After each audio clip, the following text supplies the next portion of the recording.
মাননীয় মুখ্যমন্ত্রী 100 টাকা পৌঁছায় 25 টাকার কাজ হয়। মমতা ব্যানার্জির বাপের টাকা না, জাকির হোসেনের বাপের টাকা না। আজকে জনগণের টাকা তৃণমূলের নেতারা এই মমতা ব্যানার্জির সরকারের আমলে লুটপুট হচ্ছে, লুটে পুটে খাচ্ছে। আজকে মধু আছে তাই এত লুটপাটের লোকেদের ভিড়। মধু থাকবে না, লুটপাটও থাকবে না, পিঁপড়েও থাকবে না। যেখানে মধু সেখানেই এই লুটপাট। আর এদের একটা স্বভাব আছে, এরা দলও বদল করতে পারে। আজকে যারা সিপিএম ছিল তারাই হয়েছে তৃণমূল, আবার আগামী দিনে যদি বিজেপি আসে এরাই হবে আবার বিজেপি। আজকে মুসলমানরা বিজেপি কে দেখতে পাচ্ছে না, আগামী দিনে যদি বিজেপি ক্ষমতা আসে এই মুসলমানরাই আগে বিজেপি করবে। তা 12 আনা খায় কারা? জনগণ তো খেতে পায় না, জনগণ তো চারা না পায়। দেখুন, আমি জ্যোতিষী না, আমি গণককার না, আর আমি ওই কুণাল ঘোষ ছিনাল ঘোষের মতো বলবো না 70 বছরের বুড়ি এখনো 36 বছর রাজত্ব করবে, অর্থাৎ 106 বছর পর্যন্ত রাজত্ব করবে। আমিও বলার পক্ষপাতে না। জনতা জনার্দন যেদিকে ঢলবে সেদিকে, মোচমান যেদিকে সরকার সেই দিকে। তৃণমূল কংগ্রেসের বিধায়ক জাকির হোসেন তিনি মন্তব্য করছেন মমতা বন্দ্যোপাধ্যায় 100 টাকা উন্নয়নের জন্য দিলে 25 টাকা উন্নয়নের জন্য ব্যয় হয়। কি বলবেন এই মন্তব্য নিয়ে? দেখুন, ভারতবর্ষের বুকে রাজীব গান্ধী, ভারতবর্ষের প্রধানমন্ত্রী, কংগ্রেসের প্রধানমন্ত্রী, তিনি বলেছিলেন আমরা দিল্লি থেকে যদি 100 টাকা দিই সেটা জনগণের হাতে গিয়ে 4 আনায় পৌঁছায়, মাঝখানে 12 আনা চিচিং ফাঁক হয়ে যায়, চুয়াতে খেয়ে নেয়। আজকে বহুদিন পর রাজীব গান্ধী প্রয়াত হয়ে গেছে, রাজীব গান্ধী মৃত হয়ে গেছে, রাজীব গান্ধী গত হয়ে গেছে, কিন্তু তার কথার প্রতিধ্বনি আজকে তৃণমূলের বিধায়ক জাকির হোসেনের মুখ থেকে প্রতিধ্বনি হলো। কি না, 1 টাকা খরচা করতে দিলে 4 আনা জনগণের কাছে যায়, 12 আনা মাঝখান থেকে চুয়াতে খেয়ে নেয়। এ চুয়া কার? কে? कौन है ये चुआ? कहाँ है चुआ?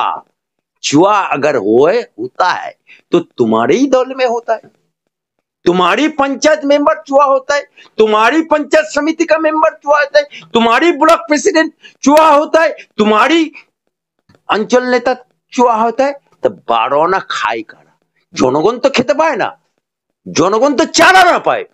ওদের নেত্রী Dola Sen, member of parliament, সে মেম্বার অফ পার্লামেন্ট যে রাজ্যসভার, তিনি কি বলেছিলেন একটি সভায়, তোমরা যত খুশি তোলো, 1 টাকা তোলো, 12 আনা পার্টিকে দাও, 4 আনা তোমরা ঘরে নিয়ে যাও, 12 আনা। অর্থাৎ সে তোলা তুলতে বলছে, 1 টাকা তুললে 12 আনা পার্টিকে দিতে বলছে, 4 আনা ঘরে নিয়ে যেতে বলছে। 25-75। একটা জিনিস, 15% দিল্লির মুসলমানরা দীর্ঘদিন ধরে মুসলমানদের ভোটাররা বিজেপিকে হারানোর জন্য ভোট করত। এই প্রথম দিল্লির বুকে মুসলমানরাই বিজেপিকে ভোট দিয়ে কমল খেলিয়ে দিল গদগদ মুসলমানরা।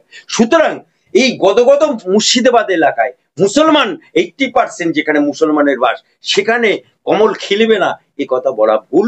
আবার জোড়া ফুলকে লাত মারবে না এটাও কেউ গ্যারান্টি দিয়ে বলতে পারবে না। আজকে জাকির হোসেন সেও বিড়ি ব্যবসায়ী, সে শ্রমিক শোষণ করে খায়। আজকে খলিলুর রহমান সেও বিড়ি ব্যবসায়ী, সেও শ্রমিক শোষণ করে খাওয়া লোক। আজকে বাইরন বিশ্বাস সেও শ্রমিক শোষণ করার বিড়ি ব্যবসায়ী। অর্থাৎ টোটাল মুর্শিদাবাদে বিড়ি ব্যবসায়ীরাই তৃণমূল করছে আর ভোট দিচ্ছে তৃণমূল এর শ্রমিকরা। সুতরাং এই শ্রমিকরা শোষিত, লাঞ্ছিত, বঞ্চিত, এদের দ্বারাই শোষিত, এদের দ্বারাই বঞ্চিত, এদের দ্বারাই লাঞ্ছিত। আজকে সেই বিড়ির মালিকরাই নেতা হয়ে বসে আছে। এইটা বেশি দিন চলবে। এলাকায় জেলায় জেলায় আমরা এই ধরনের বিষয় দেখতে পাচ্ছি যেখানে তৃণমূলের গোষ্ঠী কন্দল কার্যত সামনে আসছে। বীরভূমের ক্ষেত্রে আমরা দেখলাম যে অনুব্রত বনাম কাজল শেখের যারা সমর্থকরা রয়েছেন তারা স্লোগান পাল্টা স্লোগান করছেন। আর একসঙ্গে আমরা দেখতে পেলাম বহুদিন পরে শতাব্দী রায়, অনুব্রত মণ্ডল, কাজল শেখ একই মঞ্চে পাশাপাশি, কিন্তু তারপরও জট কাটলো না। দেখুন, ঘাড় কেন কাত? আমরা তৃণমূল এক জাত। আপনি বলুন, তৃণমূল সৃষ্টি প্রথম তারিখে 1 জানুয়ারি 2025 1 জানুয়ারি তৃণমূলের প্রথম প্রতিষ্ঠা দিবস, নববর্ষের ইংরেজি নববর্ষের প্রথম তারিখ 1 তারিখ ভাঙড়ের বুকে শওকত মোল্লা আরবুল দুটোই তৃণমূল কেলাকেলি, অর্থাৎ বিসমিল্লাতেই গলত, বিসমিল্লাতেই গলত। আবার দেখুন আপনি বীরভূমে কাজল শেখ অনুব্রত কেলাকেলি। আবার দেখুন মুর্শিদাবাদে হুমায়ুন কবির অপূর্ব কেলাকেলি, খেস্তাখিস্তি চলছে। আবার দেখুন মানে ঠগবাজতে গাঁ উজাড় হয়ে যাবে, গোষ্ঠী গোষ্ঠী গোষ্ঠীতে গোষ্ঠী। আবার কেউ মমতা গোষ্ঠী, কেউ